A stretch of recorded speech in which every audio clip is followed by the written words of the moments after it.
With each new 5 Series, BMW and M Sport deliver the very best, and Peter Anderson puts that theory to the test with the latest M5.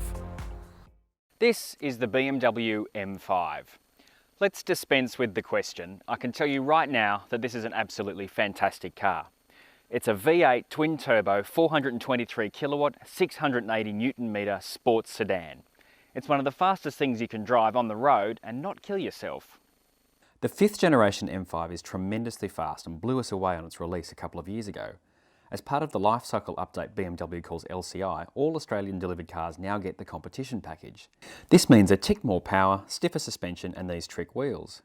As before, it's powered by Germany's finest twin-turbo V8 with 423 kilowatts and 680 Newton-metres of torque. What this translates to is epic, accessible, hyper-speed performance. The F10 just boogies. You can punch up every last kilowatt a Newton metre with a flex of the ankle and you'll be in the horizon before you know it. For bonus nerd points, you can do this, launch control. Once you work it out, you'll manage 4 seconds on the sprint to 100, as long as you remember to change gear and not bounce off the rev limiter.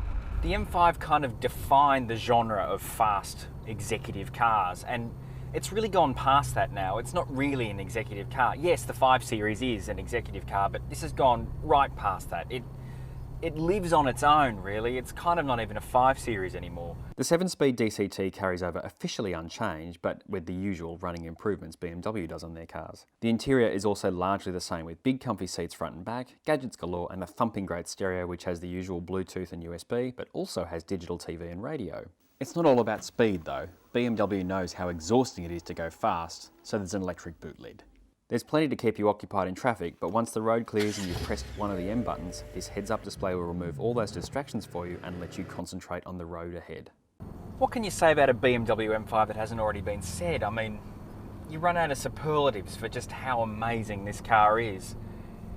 The grip, remember this is only rear-wheel drive, the grip from those rear tyres is absolutely phenomenal.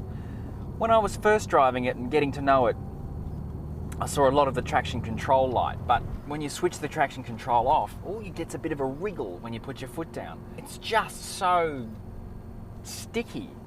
And yes, the tyres have a lot to do with it, but you can feel the car really shifting the power around with the M diff when you're really booting it. And on rough surfaces, smooth surfaces, doesn't matter. The car just responds the way it needs to. It's just so hard to put your finger on what one thing really makes this car. The steering is really well sorted. It doesn't matter what mode you're in, it's exactly right. The throttle is snappy and it gives you that bark and carry on when you lift off the throttle. If you had to choose one thing, the engine is it, but then there's the chassis which just does everything you ask of it and more. It's almost impossible to get it to understeer. It's a very visceral pleasure to boot this thing, and boot it you will, because it's just so wonderful, the sound and light and noise. It's intoxicating. It's big but doesn't feel it, it's violent but doesn't show it, and brilliant but doesn't shout about it. I can't think of a car I'd rather own. Carbon ceramics are optional for the price of a new Mazda 3. It's a fantastic way to cover long distances, and stop-start and clever cylinder deactivation keeps fuel consumption down to just 9.8 litres per 100. The RS7 is a thoroughbred exotic with the looks of a supermodel. It's easy to get the best out of it, and it still manages the refinement and practicality to make it an easy car to live with every single day.